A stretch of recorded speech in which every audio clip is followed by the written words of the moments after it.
ಸಹಕಾರಿ ಬ್ಯಾಂಕುಗಳ ಆರ್ಥಿಕ ಸ್ಥಿರತೆಯನ್ನು ಕಾಪಾಡಲು ಈ ಕೆಳಕಂಡ ಕ್ರಮಗಳನ್ನು ಕೈಗೊಳ್ಳಲಾಗುವುದು. ನಮ್ಮ ಸರ್ಕಾರದ ಇಂದಿನ ಅವಧಿಯಲ್ಲಿ 50,000 ರೂವರೆಗಿನ ರೈತರ ಬೆಳೆ ಸಾಲ ಮನ್ನಾ ಯೋಜನೆಯಡಿ 21 ಲಕ್ಷ ರೈತರಿಗೆ 7,06,031 ಕೋಟಿ ರೂಪಾಯಿ ಬೆಳೆ ಸಾಲ ಮನ್ನಾ ಮಾಡಲಾಗಿತ್ತು. ಈ ಯೋಜನೆಯಡಿಯಲ್ಲಿ ಡಿಸಿಸಿ ಬ್ಯಾಂಕ್ಗಳಿಗೆ ಸುಮಾರು 132 ಕೋಟಿ ರು ಬಿಡುಗಡೆಯಾಗದ ಪರಿಣಾಮವಾಗಿ ಬ್ಯಾಂಕುಗಳು ಆರ್ಥಿಕ ಸಂಕಷ್ಟಕ್ಕೆ ಒಳಗಾಗಬೇಕಾಯಿತು. ಆದ್ದರಿಂದ ಡಿಸಿಸಿ ಬ್ಯಾಂಕ್ಗಳಿಗೆ ಬಾಕಿ ಇರುವ 132 ಕೋಟಿ ರು ಮೊತ್ತವನ್ನು ಬಿಡುಗಡೆ ಮಾಡಲು ನಿರ್ಧರಿಸಲಾಗಿದೆ. ಡಿಸಿಸಿ ಮತ್ತು ಪಿಕಾರ್ಡ್ ಬ್ಯಾಂಕುಗಳ ಮಧ್ಯಮಾವಧಿ ಮತ್ತು ದೀರ್ಘಾವಧಿ ಸುಸ್ತಿ ಸಾಲಗಳ ಬಡ್ಡಿ ಮನ್ನಾ ಮಾಡಲು ನಮ್ಮ ಸರ್ಕಾರ ತೀರ್ಮಾನಿಸಿದ್ದು, ಇದರಿಂದ ಸುಮಾರು 57,000 ರೈತರಿಗೆ ಅನುಕೂಲವಾಗಲಿದೆ.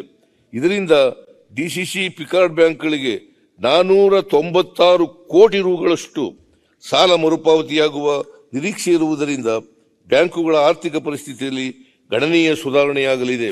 ಈ ಉದ್ದೇಶಕ್ಕಾಗಿ 450 ಕೋಟಿ ರು ಅನುದಾನ ಒದಗಿಸಲಾಗುವುದು.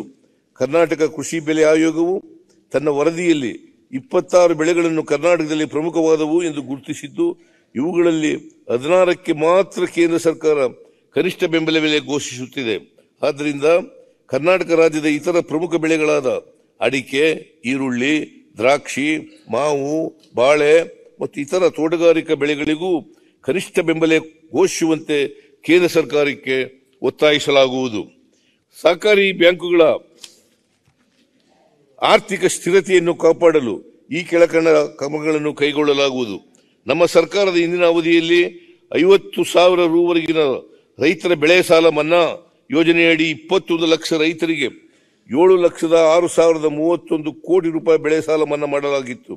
ಈ ಯೋಜನೆಯಡಿಯಲ್ಲಿ ಡಿಸಿಸಿ ಬ್ಯಾಂಕ್ಗಳಿಗೆ ಸುಮಾರು 132 ಕೋಟಿ ರು ಬಿಡುಗಡೆಯಾಗದ ಪರಿಣಾಮವಾಗಿ ಬ್ಯಾಂಕುಗಳು ಆರ್ಥಿಕ ಸಂಕಷ್ಟಕ್ಕೆ ಒಳಗಾಗಬೇಕಾಯಿತು.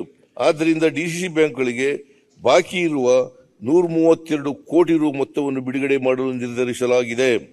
ಡಿಸಿಸಿ ಮತ್ತು ಪಿಕಾರ್ಡ್ ಬ್ಯಾಂಕುಗಳ ಮಧ್ಯಮಾವಧಿ ಮತ್ತು ದೀರ್ಘಾವಧಿ ಸುಸ್ತಿ ಸಾಲಗಳ ಬಡ್ಡಿ ಮನ್ನಾ ಮಾಡಲು ನಮ್ಮ ಸರ್ಕಾರ ತೀರ್ಮಾನಿಸಿದ್ದು, ಇದರಿಂದ ಸುಮಾರು 57,000 ರೈತರಿಗೆ ಅನುಕೂಲವಾಗಲಿದೆ.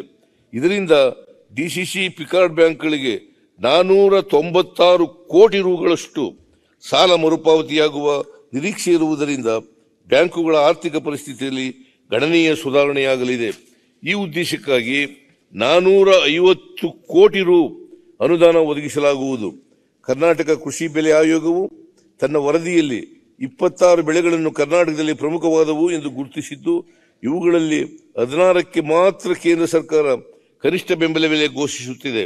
ಆದ್ದರಿಂದ ಕರ್ನಾಟಕ ರಾಜ್ಯದ ಇತರ ಪ್ರಮುಖ ಬೆಳೆಗಳಾದ ಅಡಿಕೆ, ಈರುಳ್ಳಿ, ದ್ರಾಕ್ಷಿ, ಮಾವು, ಬಾಳೆ ಮತ್ತು ಇತರ ತೋಟಗಾರಿಕಾ ಬೆಳೆಗಳಿಗೂ ಕನಿಷ್ಠ ಬೆಂಬಲ ಘೋಷಿಸುವಂತೆ ಕೇಂದ್ರ ಸರ್ಕಾರಕ್ಕೆ ಒತ್ತಾಯಿಸಲಾಗುವುದು.